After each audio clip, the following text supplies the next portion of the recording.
आज की कहानी है कि पक्षियों का राजा क्यों नहीं बन सका।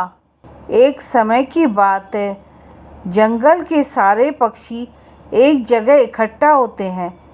वो आपस में बातचीत करते हैं कि हम जंगल के राजा शेर से बहुत परेशान हो चुके हैं।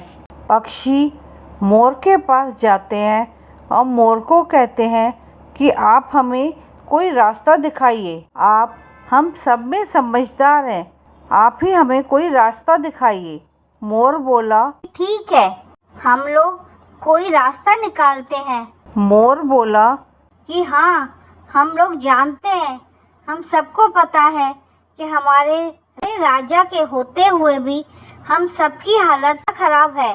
हमारे राजा शेर के पास तो हम अपनी छोटी छोटी परेशानियां लेकर जा नहीं सकते, तो इसीलिए हम सबको मिलकर अपने लिए एक राजा का चुनाव कर लेना चाहिए जो हमारी हर परेशानी को दूर कर सके। हमें ऐसे ही किसी समझदार राजा की जरूरत है।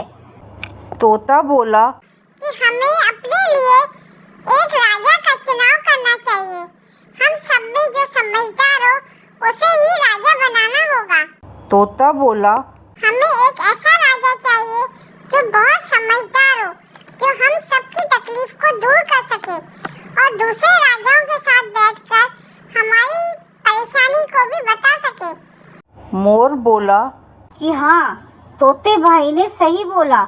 हम सबको मिलकर एक अपने लिए एक अच्छे से राजा का चुनाव करना होगा। सारे पक्षी एक दूसरे से बातें करने लगे और सलाह करने लगे कि किसे राजा बनाना चाहिए। कुछ देर बाद चकोर पक्षी ने बोला, उसने कहा कि मैं समझता हूँ राजा बनने के लिए हम सब पक्षियों में उल्लू बहुत समझदार है। वो हर फैसला कर सकता है, हमारी हर परेशानी को भी दूर कर सकता है। मैं समझता हूँ कि हमारे राजा उल्लू ही होने चाहिए। उल्लू की आंखें तेज है, स्वभाव में चुलबुलापन नहीं है, इसीलिए वो राजा के पद को अच्छे से संभाल सकते हैं। मोर को यह प्रस्ताव बहुत अच्छा लगा। उसने भी कहा कि हाँ, उल्लू को ही राजा बनना चाहिए। सारे पक्षी उल्लू को राजा बनाने के लिए मान जाते हैं। मोर ने उल्लू को राजा बनने के लिए बधाई दी। उल्लू ने भी सारे पक्षियों का धन्यवाद बोला। उल्लू बोला, भाइयों, आप लोगों ने जो मेरे ऊपर जिम्मेदारी डाली है, मुझे राजा बनाने का फैसला किया है, इससे मैं बहुत खुश हूँ। मुझे आपने अपनी सेवा करने का मौका दिया है, इसके लिए आप सबका बहुत बहुत शुक्रिया। मैं अच्छा राजा बनने की कोशिश करूँगा। सारे पक्षी खुशी में झूमने लगे कि उन्हें भी एक राजा मिल गया। चील उड़कर गई और एक रेशमी कपड़ा उठाकर लेके आई और उसने उस रेशमी कपड़े को पेड़ की एक डाल पर रख दिया। उल्लू को उस रेशमी कपड़े के ऊपर बैठाला गया। कबूतर भी उड़कर गया, रंग बिरंगे ऊन के गोले उठाकर लेकर आया। उस ऊन को पेड़ की टहनियों पर लटकाया गया और पेड़ को सजाया गया। मोर भी खुशी में झूम झूम कर नाचने लगे। एक पक्षी ने पेड़ के पास ही अपने पंजों से खोद खोद कर एक हवन कुंड तैयार किया।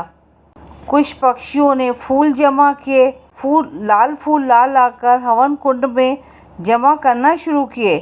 हवन के चारों तरफ पंडित तोते बैठकर मंत्रों का जाप करने लगे।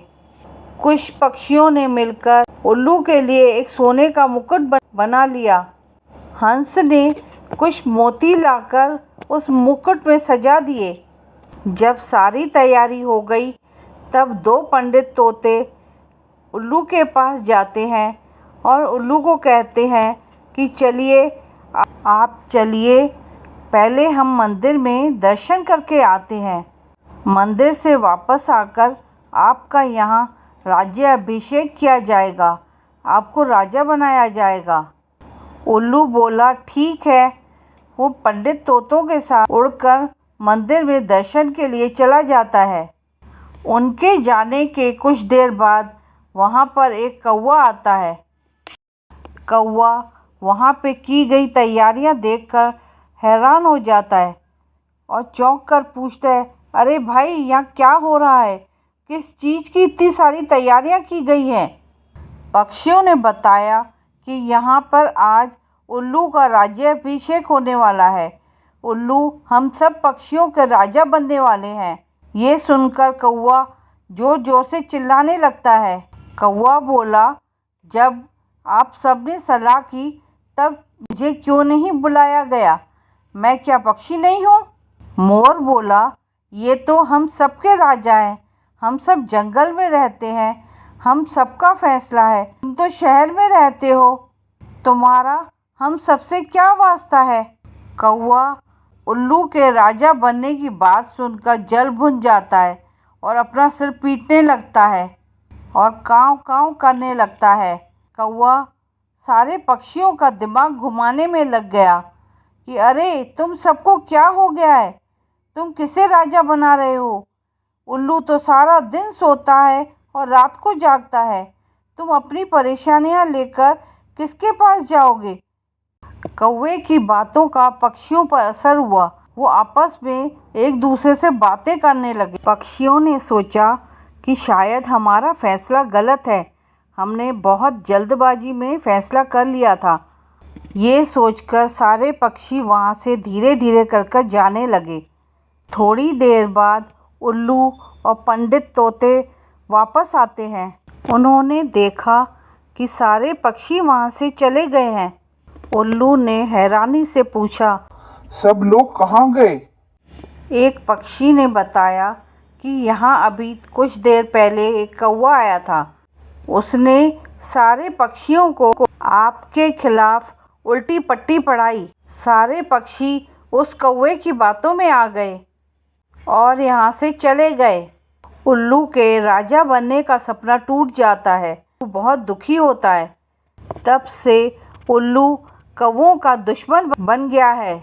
शिक्षा: किसी की खुशी देखकर हमें जलना नहीं चाहिए।